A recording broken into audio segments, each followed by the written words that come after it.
And our students will go down there for 16 months. So roughly about a year and a half, you'll go down to the islands and you're going to do all of your book work.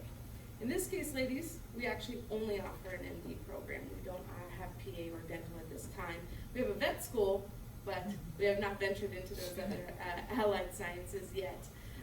So for the gentlemen, kind of talk a little bit more in your direction, but this is general knowledge for you guys as well. But our students will go down to the island. They'll complete 16 months there, roughly about a year and a half. You're going to complete 4 out of 10 semesters on the island, okay? Once you're done there, you're going to travel back to the States. We're going to begin in Miramar, Florida. We have a campus in Miramar, just outside of Miami. Our students are going to go down there for 8 weeks. You're going to go to Cleveland Clinic in Miami, which is actually the #2 hospital in the country right now. So they just got re-ranked, so we're real excited to be partnering with them. Our students will go down there for 8 weeks. They're going to complete an introduction to their clinical medicine. So you're going to do 8 weeks of an intro.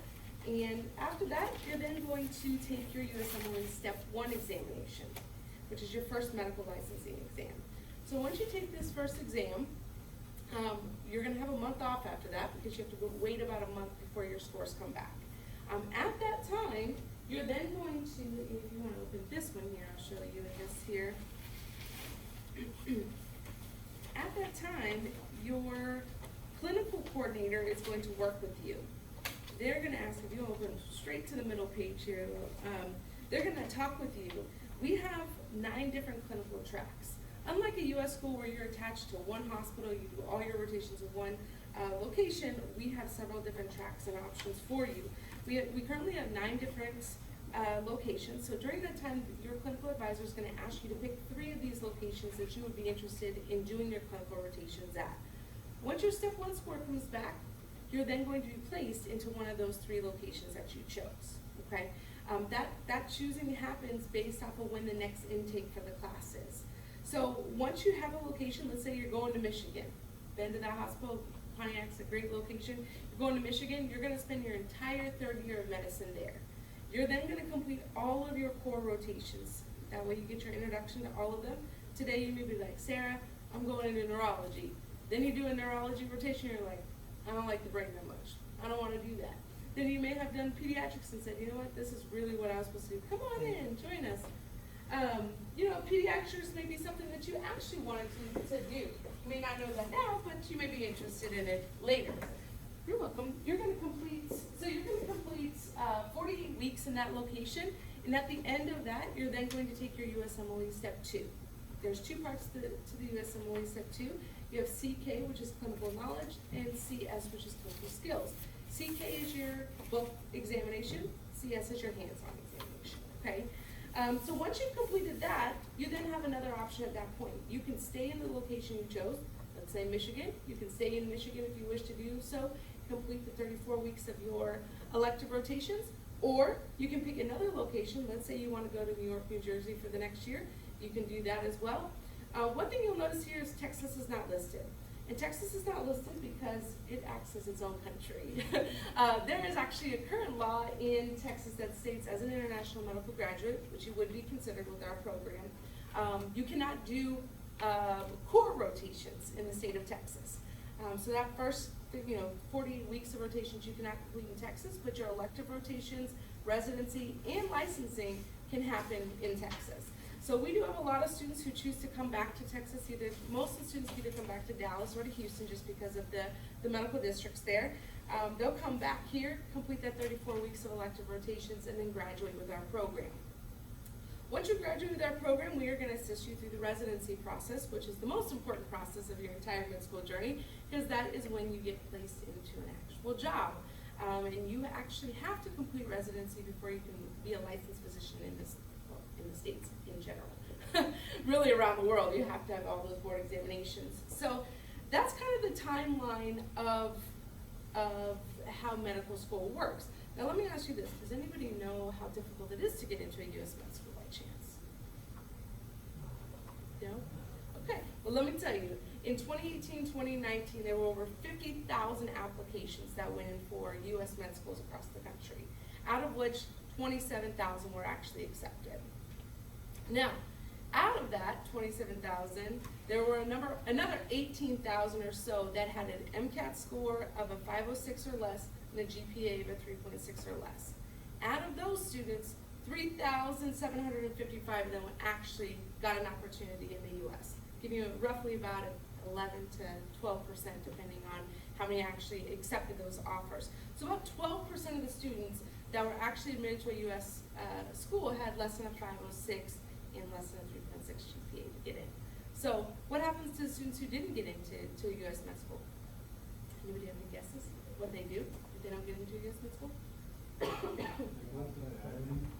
They do what? They try again, which happens a year later. Or they go to the island. Or they have an opportunity to go to the islands. Exactly. This is where Ross comes into play, right? So Ross does something a little bit different. We do 3 intakes a year, 1 in January, 1 in May, and 1 in September. Unlike the US, I'm sorry. Unlike the US, that only has 1 intake in the fall, this is an alternative option for you. Now, as I mentioned, our students will go down to Barbados. We do have, we recently relocated to Barbados. Unfortunately, in the fall of 2017, the fall of 2017, Hurricane Maria came through the island, and unfortunately, it did a lot of damage on the island. Our infrastructure and our students were fine. There was no issues with housing and our infrastructure, but unfortunately, similar to Puerto Rico and Haiti, for that matter, the island had significant damage. And so after a very close evaluation and understanding that the island was going to take a significant amount of time to recover, our administration decided that we needed to relocate. So we relocated to Barbados in 2019. So we just completed our first year down there, and we're real excited about that. And in doing so, we took over an 80,000 square foot building. So all of our facilities, faculty offices, labs, lecture halls, everything is actually in our one building. So instead of leaving campus and going from building to building, you're just going from floor to floor to take care of what you need to do so. In addition to that, we built a housing community. So our students actually don't live off campus. Well, they live off campus, but in our housing community. We have over 400 units in our housing community. Each of them have anywhere between 3 to 4 bedrooms, unless you're in a family unit, should your loved ones be joining you. So all of our students will stay together in this housing community. Everything you need is there. You've got a bank, soccer field, gym, all of the groceries. I mean, there's 7 or 8 different restaurants. I'm talking nail supplies. Everything you can think of other than childcare is currently available in our housing, and that's coming in fall of 2020. So we're real excited. I like to call it the Ross bubble. So between the Ross community and our campus, you really don't have to go anywhere else unless you choose to do so. We do provide transportation from 6 a.m. to 1 a.m. running every 20 minutes to campus. So you don't have to worry about facilitating cars while you're there. And I definitely wouldn't encourage it unless you have to. They operate differently. They drive on the opposite side of the road than here in the U.S. And there's only one-way roads. So unlike our wonderful 635s, 6 lanes, that doesn't exist in the islands. It's just one way back and forth. And so there's no need for you to actually have a vehicle in the islands, unless you really want one, and even then it's going to cost you a lot of money, so we discourage that anyways. So once you complete that, you're going to come back, and we talked a little bit about that. Is anybody planning for MCAT right now? I don't know if you're looking into medicine too. I know you're going into medicine too? Yeah. Are you guys, what year are you guys in right now? Credit-wise, you're a freshman? Okay. Okay. Okay, perfect. So you guys are getting there. You're going through all your classes right now, and that's a great thing. And so with that, keep in mind, you're going to start preparing for MCAT here pretty quickly. So start studying now. I highly encourage you to keep refreshed with your classes, because I'll tell you, that's something that we found challenging in med school.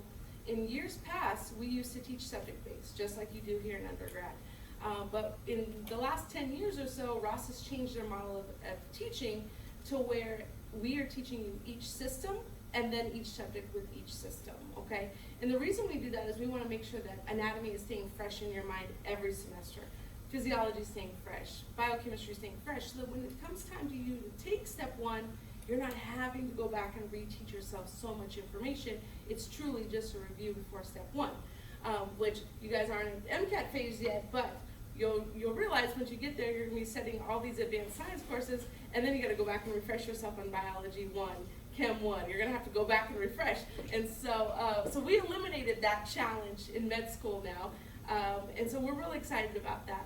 You know, as you start to look into medical programs, I'm glad you guys are here because it's really important to know early on what the programs you're interested in applying for are requiring. Some different programs require an actual quantifiable number of volunteer hours. You know, Ross is not one of those institutions, but we do want to know that you've had medical related experience. But there are several programs out there that want to know, have you done 100 hours of shadowing? Have you done 100 hours of volunteering? Very specific coursework. You know, in this one here, you'll see, on this page here, on the Ross Highlands page, you'll see I have a list here of our academic requirements. Now, if you're on a pre-med track, you're going to already have, you'll be in process of taking those courses.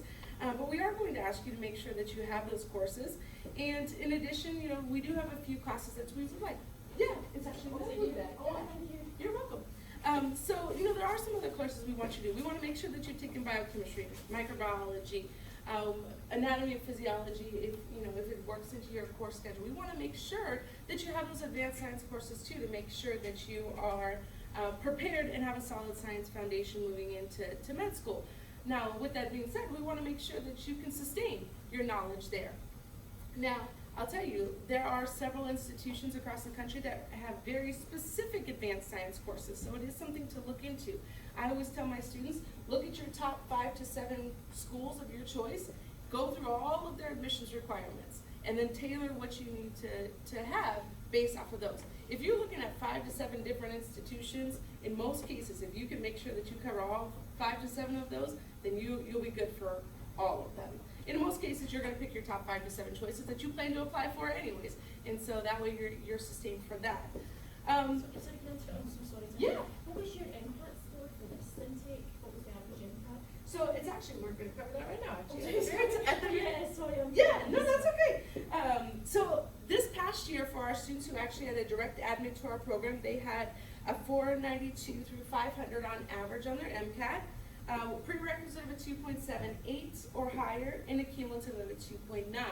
Now, one thing I will tell you, and students always look at me like, Sarah, that's kind of low compared to the U.S., and they always kind of give me that side eye, and that's okay, but let me tell you something. Unfortunately, the U.S. doesn't recognize life happening. Sometimes life happens. Sometimes you're commuting, going back and forth to school. Sometimes you're going to school full-time and you're working full-time.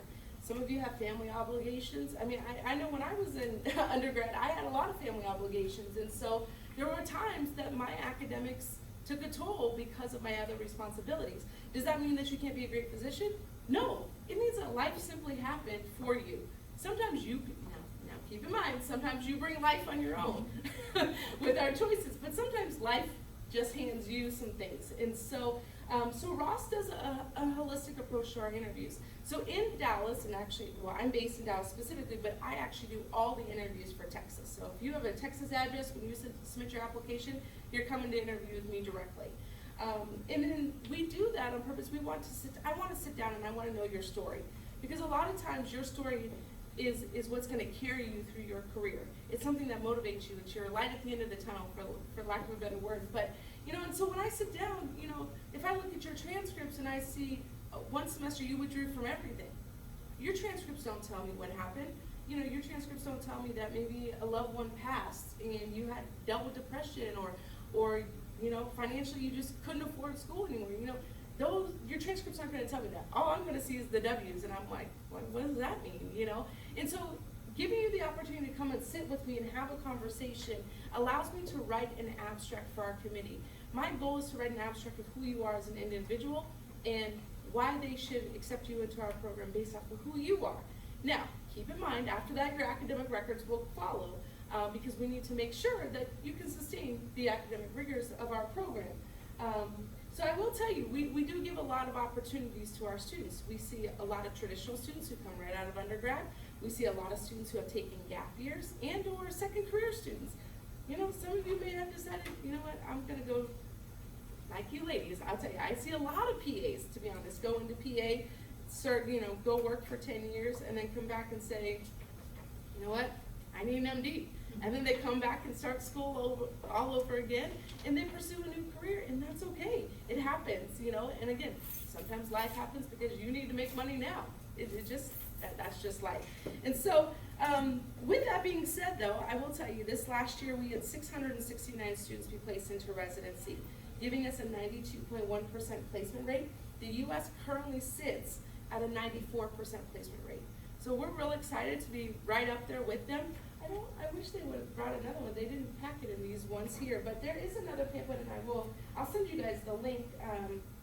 But with that, with the 669, you know, a lot of you are probably looking into specific specialties. Do you guys have an idea of which you specifically would like to be involved in?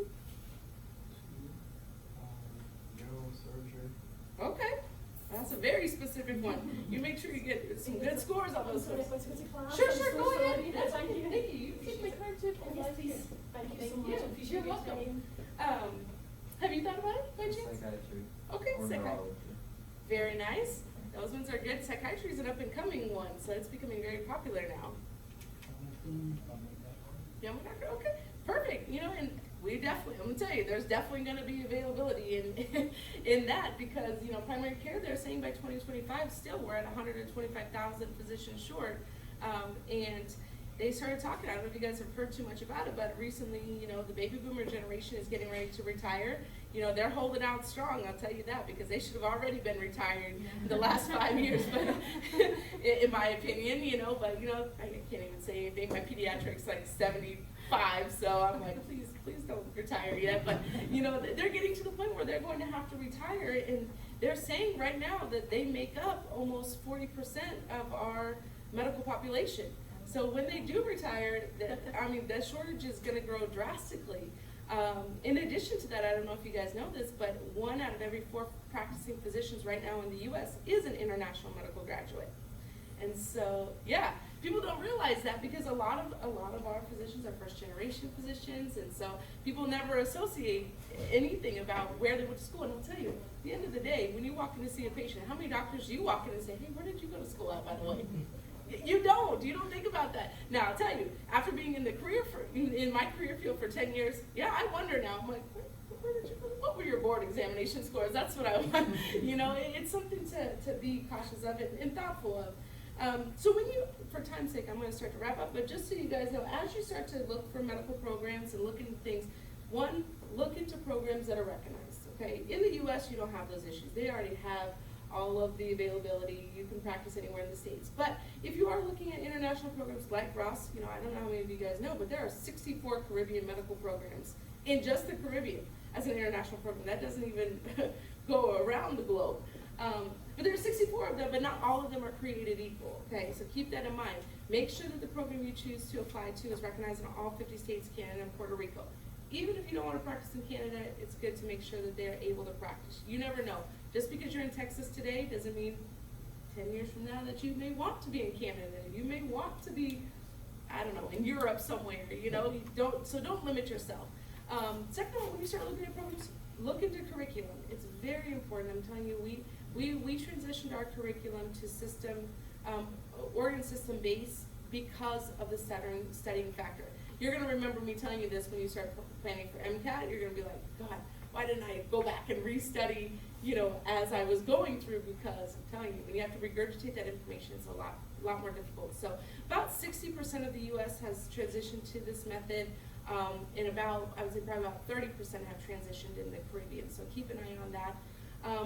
Clinical exposure is definitely important. I know you guys are fairly younger right now as far as academic-wise go. But start looking into your opportunities. You know, if you're really looking into these different, I know you guys are all set on med here and dentistry there. Like, if you have you shadowed anybody in dentistry yet? Actually, no. Yeah, so so perfect example. I'm going to use an example. So let me tell you, just like medicine, people have an idea of what it is, right? You think of dentistry, you think of your own experience at the dentist, and you're like, okay, great.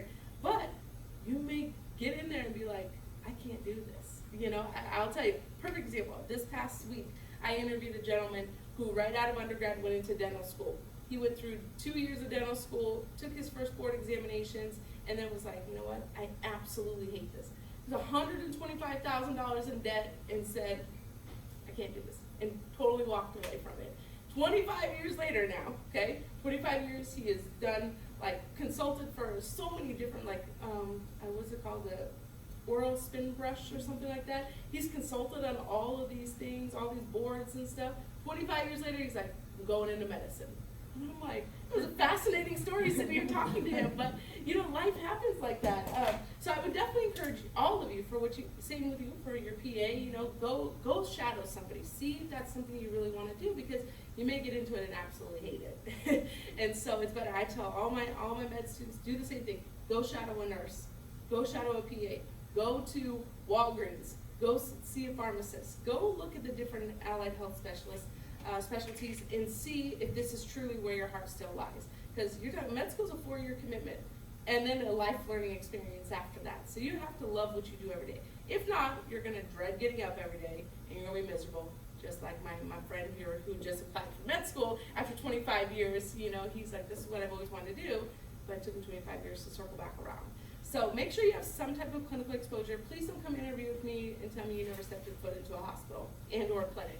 Because I'll tell you, students come and do that, and it's very concerning to me, because you don't know, you know, we live in a society where Grey's Anatomy and House and or, you know, the good doctor, I think House is kind of older, it's kind of my life over there, but, you know, some of these other ones give you the reality of what medicine is, and then it's like, that's not really reality. You're not, you know, locked up in the closet half of your shift is not going to happen. So keep that in mind, and then lastly, just make sure the program that you're interested in is actually producing physicians. Your end goal is to obtain a job and be able to practice and pay your bills back, your loans back. You know, that's ultimately the goal. So I'm going to wrap up. Does anybody have any questions? I know that was really basic, but does anybody have any questions before, for time's sake? No? Yeah. How much is that portion of tuition? Yeah, great question. So for all 4 years, including room and board and travel, you're looking about $325,000. Yeah, so we sit between in-state and out-of-state tuition. It kind of fluctuates a little bit. Thankfully for the U.S., our currency doesn't fluctuate, so it's straight there. I will tell you that, as I mentioned, we are recognized by the Department of Education, so you can take out loans for our program. About 85% of our students do take out loans. With that being said, with our placement rate, our default rate on our loans is less than 1%. So students are actually getting jobs able to pay back. In addition to that, I know you mentioned family medicine is something that you're actually interested in. There are several repayment programs for medicine these days because of the shortage. If you're willing to work for the government and see, you know, Medicaid and the government assisted, you know, services like CHIP and things of that nature, if you're willing to see those patients, roughly it's about 3 years, 3 to 4 years, but if you're willing to dedicate their time, they'll pay back your loans in that time frame. If you're willing to work for the VA, they will do the same. If you're willing to work on an Indian reservation, they will do the same. So there are a lot of programs right now that are repayment programs, like to where you give 3 years of service. To me, I'm like, if somebody would ask me to do something for 3 years, they pay back my undergrad loans and my postgrad loans, I'd be like, where we move, Wyoming? That's where you want me? Okay, I'm going to Wyoming.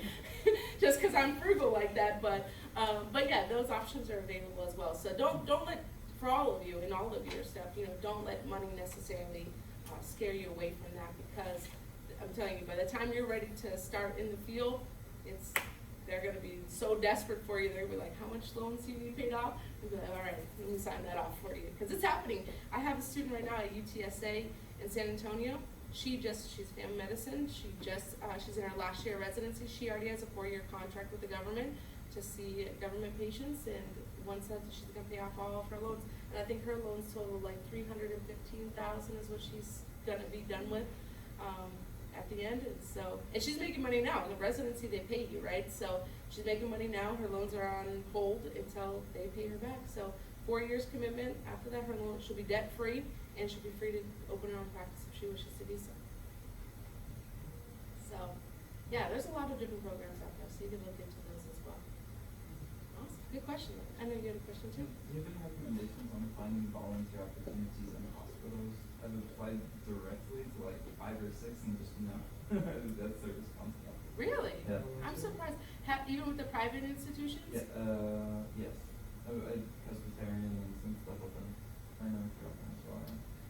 I did hear Methodist the Methodist Richardson. Did they say no I too? did Methodist right now. I can check Methodist Richardson as well, but Yeah. it's kind of like, because So- I'm okay working nights or weekends, but I have work, right? So, Yeah. I said I'm open anytime during the night or anytime on the weekends or like overnight. I know you mentioned psychiatry too. You may want to look at Richardson Campbell, the Methodist Richardson on Campbell actually has a psych unit. Okay. And they, I know they also do, they rotate nurses there. So they may be something that, a location that may be open to that as well. And that's gonna be, I would say the private institutions are probably gonna be a little bit more open to individual groups, because think about it, like Parkland has all of the med school students, right? UT Southwestern is there. So, I mean, they're like overstaffed with people, you know. But, you know, one thing that you guys can also look into is scribing. This also puts you into the ER. Hello. This actually puts you into the ER to give you that type of exposure, and you get paid. I know Dallas also just opened a virtual scribe as well. I don't know if you've heard about it, but it's literally the doctor comes in, turns on the computer, it sends you a notification, you log in, you're not actually visually seeing the patient, but you're hearing everything, and you do all of their notes, all their scribing, then you talk, with the doctor as well. So that is a big trend right now that's happening, especially on my side for interviewing, because you're getting an opportunity to be getting used to the new electronic systems, and you're getting used to the medical terminology, Right. and you have the opportunity to work. Particularly, it ends up being, if you're in the ER, you kind of rotate doctors, but a lot of times it's just one or two doctors that you're working with, so then you do end up building a mentorship with them, and so it may start off virtual, it may be something that they are interested in doing. So I would try that. A lot of the local clinics are also starting to open the scribing opportunity and or volunteer stuff. So you could also look into some of these physicians who are doing both hospital-based and their own practice, because a lot of times they're doing 3 days in the morning in the hospital and then 2 full days of clinic, and so they may be able to just scoop you with them, and I see that happen a lot. They'll just be like, oh, you want to come with me? Okay, come with me. I recently just talked to a girl who was doing orthopedics, and she was like, man, the doctor would call me at 3 o'clock in the morning, hey, I just had a car accident, come to the hospital in the next 20 minutes so you can come scrub in with me. She was like, man, my sleep schedule was all over the place, but she got to see some really incredible, surgeries and just exposure. But I would try with that to begin with, and then I will, if you'll email me, I'll give you my card, email me, and I'll see, I'll pull some of my own contacts and see if I got, because I know quite a few of the doctors here in Dallas now, so. Yeah. Did you have a question too? It's like getting the medical degree from the Caribbean going to affect Yes, go ahead. our Thank chance you to for- match to a residency program? Yeah, so for our program particularly, this past year, we had 669 students be placed. And that's when, they didn't have that paper in here this time, and I don't know why, but online, you can go to our website, and it's under residency appointments. When you click on that, it'll pull the entire list of which specialties and what locations students were placed into. So I would definitely check into that. But yes, our program has been very successful in that. We have over 14,000 alumni based in the US and Canada. And so we do have a really large network, and that may be something else for me to do is I'll reach out to our alumni department, because we do have a large base. Our largest base is in Houston, but we do have a large base here in Dallas. Maybe I can see if we can do some connections through them as well. But yeah, because I know Dr. Sarah Brown is here. There's at least 2 or 3 that I know off the top of my head now that I think they're doing different things. They're doing like OB, and I don't know if you necessarily want that exposure, but any type of exposure is good to begin with, and then get your foot in the door with their recommendations too. But yeah, we've been successful in that. But it is important when you start looking at programs, make sure that they're producing, residents. Because if not, I mean, there's no guarantee in residency, right? Because, I was contributed to like customs, right? We have no control over that. It's what they decide at the end of the day. But your board scores are going to play a big factor into that currently. Now, by the time you get there, there'll be some changes in the market there, but still, your board scores are going to be a significant thing. Your letters of recommendation are also going to play a big part in that. And so networking, welcome to medicine. You're going to continue to network for the rest of your life, and that's what just happens. And in your fields too, you're going to end up networking. You're going to have to continue with your medical education as well. But good question. I know you guys got time, and I know there's a lot here, so I'm gonna gonna wrap up, but if you guys wanna take my card, you guys are so welcome to Food Nobody Eat, but that's okay if you don't want to. I'll take it to my next presentation, but please. But thank you for coming.